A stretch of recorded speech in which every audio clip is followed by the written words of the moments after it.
നമസ്കാരം, എല്ലാവർക്കും ആയുർജ്യോതിയുടെ പുതിയ വീഡിയോയിലോട്ട് സ്വാഗതം. നേരത്തെ പറഞ്ഞതുപോലെ തന്നെ ഈ വീഡിയോ ഫാസ്റ്റിങ്ങിനെ കുറിച്ചാണ്. ഇതിൽ ആയുർവേദത്തിൽ പറയുന്ന കാര്യങ്ങളും നാച്ചുറോപ്പതിയിൽ പറയുന്ന കാര്യങ്ങളും ഇൻക്ലൂഡ് ചെയ്തിട്ടുണ്ട്. ഉപവാസം അല്ലെങ്കിൽ ഫാസ്റ്റിംഗ് ശമന ചികിത്സയിലെ ഒന്നാണ് എന്ന് പറഞ്ഞുവല്ലോ. രോഗബലവും രോഗീബലവും നോക്കിയാണ് ഇത് തിരഞ്ഞെടുക്കേണ്ടത്. ഇത് ആർക്കൊക്കെ ചെയ്യാമെന്ന് ആദ്യം നോക്കാം. ത്വക്ക് രോഗം, പ്രമേഹം, വാതരോഗങ്ങൾ ഇവയെല്ലാം കുറഞ്ഞ ബലത്തിലിരിക്കുമ്പോൾ, അതായത് അത്രയ്ക്ക് സിവിയർ അല്ലാത്ത കണ്ടീഷൻസിൽ ചെയ്യാവുന്നതാണ്. ഓയിലി ഫുഡ്സ് കഴിക്കുന്നവർക്കും തടിപ്പിക്കുന്ന ആഹാരം കഴിക്കുന്നവർക്കും വിൻ്റർ സീസണിലും ഇത് ചെയ്യാൻ നിർദ്ദേശിച്ചിട്ടുണ്ട്. എന്നാൽ ഗർഭിണിയായ സ്ത്രീകളും അഹിതമായ ജഠരാഗ്നി ഉള്ളവരും ഇത് ചെയ്യരുത്. ഇനി നാച്ചുറോപ്പതിയിൽ ഫാസ്റ്റിങ്ങിനെ കുറിച്ച് പറയുന്ന കാര്യങ്ങൾ നോക്കാം. നാച്ചുറോപ്പതിയിൽ എല്ലാ രോഗങ്ങളുടെയും കാരണം വേസ്റ്റ് മെറ്റീരിയൽസ് ബോഡിയിൽ അക്യുമുലേറ്റ് ചെയ്യുന്നത് കൊണ്ടാണ്. ഇത് കൂടുതലും ഓവർ ഈറ്റിംഗ് കാരണവും സെഡൻറ്ററി ആയിട്ടുള്ള ലൈഫ് സ്റ്റൈൽസ് കാരണവുമാണ് ഉണ്ടാകുന്നത്. എന്ത് കാരണം കൊണ്ടാണ് രോഗം ഉണ്ടാകുന്നത്, അതിൻ്റെ വിപരീതമായ ക്രിയ ചെയ്താലേ ആ രോഗം മാറുകയുള്ളൂ. ഫാസ്റ്റിംഗ് പലതരത്തിലുണ്ട്. ഡ്രൈ ഫാസ്റ്റിംഗ് ഉണ്ട്, അത് നിരാഹാരം. പിന്നെ ഫ്രൂട്ട് ജ്യൂസ് ഉപയോഗിച്ചുള്ള ഫാസ്റ്റിംഗ്. ഈ ഡ്രൈ ഫാസ്റ്റിംഗ് തന്നെ സജലവും നിർജ്ജലവും ഉണ്ട്.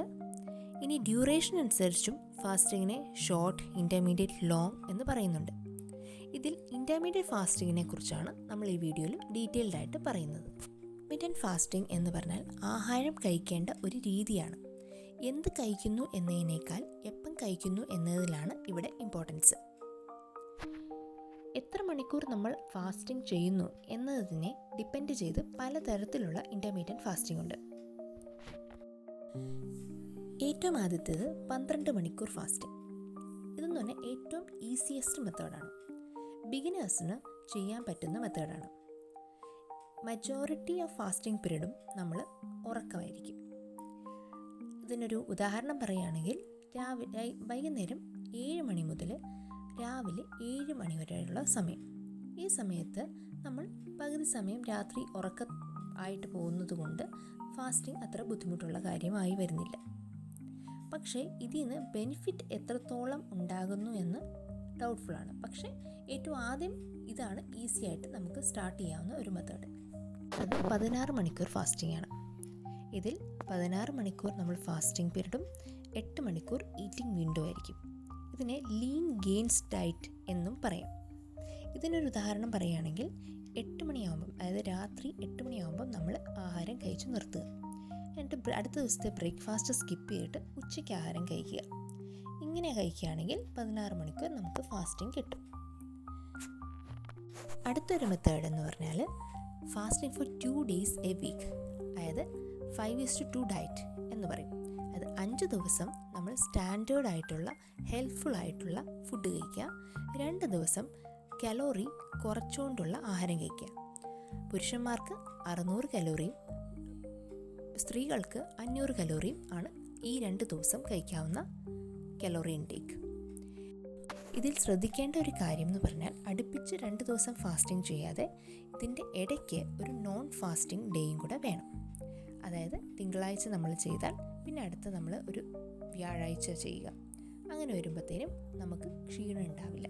ഇതാണ് 5:2 ഡയറ്റ്. അടുത്തത് പറയുകയാണെങ്കിൽ ഓൾട്ടർനേറ്റ് ഡേ ഫാസ്റ്റിംഗ് എന്ന് പറയും.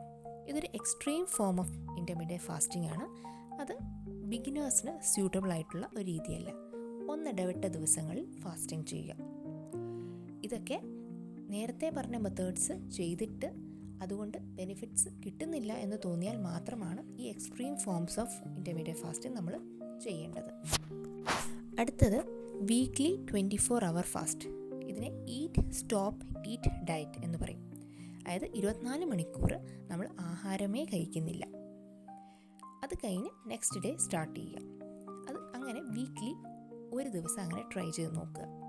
പക്ഷേ ഈ സമയം നമ്മൾ വാട്ടർ ഇൻടേക്ക് കറക്റ്റായിട്ട് ചെയ്യുന്നില്ല എങ്കിൽ നമുക്ക് ഫറ്റീഗും ഹെഡേക്കും ഒക്കെ ഉണ്ടാവാൻ ചാൻസ് ഉണ്ട്. അടുത്തതാണ് വാരിയർ ഡയറ്റ്. അതും ഒരു extreme form of intermediate fasting ആണ്. ഇതിൽ 20 മണിക്കൂർ ഫാസ്റ്റിംഗ് വിൻഡോയും 4 മണിക്കൂർ മാത്രമാണ് ഈറ്റിംഗ് വിൻഡോ. ഈ ഫാസ്റ്റിംഗ് വിൻഡോയിൽ നമ്മൾ റോ വെജിറ്റബിൾസും ഫ്രൂട്ട്സും കഴിക്കാവുന്നതാണ്. എന്നിട്ട് ഈറ്റിംഗ് വിൻഡോ എന്ന് പറഞ്ഞാൽ ഒരു ലാർജ് മീൽ അത് രാത്രിയിലാണ് കഴിക്കേണ്ടത്. ഇത് നമ്മൾ നേരത്തെ പറഞ്ഞ പോലെ ബാക്കിയുള്ള മെത്തേഡ്സ് എല്ലാം ട്രൈ ചെയ്ത് ലാസ്റ്റ് ചെയ്യാവുന്ന ഒരു മെത്തേഡാണ്. പക്ഷെ ബേസിക്കലി ഇത് ഞാൻ പേഴ്സണലി അഡ്വൈസ് ചെയ്യില്ല. ബിക്കോസ് നമ്മൾ സൂര്യ അസ്തമനത്തിന് ശേഷം ഹെവി ആയിട്ടുള്ള ആഹാരം കഴിക്കരുത് എന്നാണ് നിർദ്ദേശിക്കുന്നത്. ഇതിൽ രാത്രിയാണ് ലാർജ് മീൽ കഴിക്കാൻ പറയുന്നത്. പക്ഷേ ഇത് അഡ്വക്കേറ്റ് ചെയ്യുന്ന ആൾക്കാരുമുണ്ട്. അടുത്ത ഡയറ്റ് പ്ലാൻ എന്ന് പറഞ്ഞാൽ ഒമാഡ് ഡയറ്റ്, അതായത് 1 മീൽ എ ഡേ. ഇതിൽ 23 മണിക്കൂർ ഫാസ്റ്റിംഗ് വിൻഡോയും 1 മണിക്കൂർ ഈറ്റിംഗ് വിൻഡോയുമാണ്. ഇതൊരു extreme form of intermediate fasting ആണ്. ഇതിൽ നമ്മൾ 4 റൂൾസ് ഫോളോ ചെയ്യേണ്ടതുണ്ട്. അതായത് 1 മീൽ, 1 പ്ലേറ്റ്, 1 ബെവറേജ്, 1 അവർ. അതായത് 1 പ്ലേറ്റ് ആഹാരം 1 ബെവറേജ് മാത്രം കഴിച്ചുകൊണ്ട് 1 മണിക്കൂറിനുള്ളിൽ കഴിച്ചു തീർക്കണം. ഇത് നമ്മളുടെ നേരത്തെ പറഞ്ഞ വാരിയ ഡയറ്റിൻ്റെ ഒരു സിമിലാരിറ്റി ഉള്ളത് എന്താണെന്ന് വെച്ചാൽ രണ്ടിലും 1 മീലേ എടുക്കുന്നുള്ളൂ. പക്ഷേ വാരിയ ഡയറ്റിൽ നമ്മൾ രാത്രിയിലാണ് ആഹാരം കഴിക്കുന്നത്. ഒമാഡ് ഡയറ്റിൽ ഏത് സമയത്ത് വേണമെങ്കിലും നമുക്ക് ചൂസ് ചെയ്യാവുന്നതാണ്. അതുപോലെ തന്നെ വാരിയ ഡയറ്റിൽ കുറേ ഗൈഡ് ലൈൻസ് ഉണ്ട് എന്ത് വേണം കഴിക്കാൻ എന്ന്. പക്ഷേ ഒമാഡ് ഡയറ്റിൽ നമുക്ക് എന്ത് വേണമെങ്കിലും കഴിക്കാം. അതിൽ പ്രത്യേകിച്ച് റെസ്ട്രിക്ഷൻസ് ഇല്ല.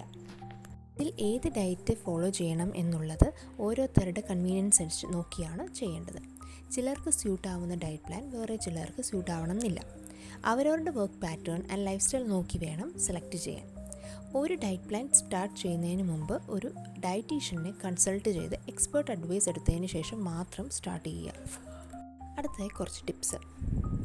Always stay hydrated.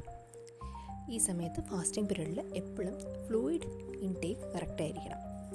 Avoid thinking about food. ആഹാരത്തിനെക്കുറിച്ചുള്ള ആലോചന കുറയ്ക്കുക. എപ്പോഴും ലൈറ്റായിട്ടുള്ള എക്സസൈസ് ചെയ്യുക. ടേസ്റ്റ് എൻഹാൻസ് ചെയ്യാനായിട്ട് ഗാർലിക്, ഹെർബ്സ്, സ്പൈസസ് ഉപയോഗിക്കുക. പിന്നെ ഫാസ്റ്റിംഗ് പീരീഡിന് ശേഷം എപ്പോഴും ന്യൂട്രിയൻ ഡെൻസ് ആയിട്ടുള്ള ആഹാരം കഴിക്കാൻ ശ്രമിക്കുക. ഇത് നമ്മളുടെ ബ്ലഡ് ഷുഗറിനെ സ്റ്റഡി ആയിട്ട് വെക്കാനും ന്യൂട്രിയൻ ഡെഫിഷ്യൻസീസ് ഉണ്ടാവാതിരിക്കാൻ സഹായിക്കും. ഫാസ്റ്റിങ്ങിൻ്റെ ഗുണങ്ങളെക്കുറിച്ച് കഴിഞ്ഞ വീഡിയോയിൽ നമ്മൾ പറഞ്ഞതാണ്. ഇനി ഫാസ്റ്റിംഗ് എങ്ങനെ വെയിറ്റ് ലോസിനെ സഹായിക്കുന്നു? ഫാസ്റ്റിങ്ങിൻ്റെ സമയത്ത് നമ്മളുടെ ബോഡിയിൽ ഒരു കലോറി ഡെഫിസിറ്റ് ഉണ്ടാകുന്നു. ഇത് കാരണം ഗ്ലൂക്കോനിയോജെൻസിസ് എന്ന് പറഞ്ഞ പ്രോസസ്സ് നടക്കുന്നു. അതായത് നമ്മളുടെ ബോഡിയിൽ ഓൾറെഡി സ്റ്റോർഡ് ആയിട്ടുള്ള ഫാറ്റ് ഉപയോഗിച്ച് എനർജി ഉണ്ടാക്കാൻ സഹായിക്കുന്നു. അതായത് ഫാസ്റ്റിംഗ് സമയത്ത് ആഹാരമല്ല നമ്മളുടെ ബോഡിയിൽ പചിക്കുന്നത്, ഫാറ്റാണ് പചിക്കുന്നത്. കൂടാതെ വേസ്റ്റ് മെറ്റീരിയൽസ് എല്ലാം ബോഡിയിൽ നിന്ന് പോകുന്നത് കൊണ്ട് നമ്മളുടെ ബ്ലഡ് വെസൽസിനും ബാക്കിയുള്ള ടിഷ്യൂസിനുമൊക്കെ റീജനറേഷൻ നടക്കുന്നു. ബ്ലഡ് സർക്കുലേഷൻ കൂടുകയും ചെയ്യുന്നു. അഗ്നി വർദ്ധിക്കുകയും ശരീരത്തിൽ ലഘുത്വം ഉണ്ടാവുകയും ഇന്ദ്രിയങ്ങൾക്കൊക്കെ ഉന്മേഷം ഉണ്ടാവുകയും ചെയ്യുന്നു. വീഡിയോ ഇഷ്ടമായാൽ ലൈക്ക് ചെയ്യുകയും ഷെയർ ചെയ്യുകയും അഭിപ്രായങ്ങൾ കമൻറ്റായി പറയുകയും ചെയ്യുക.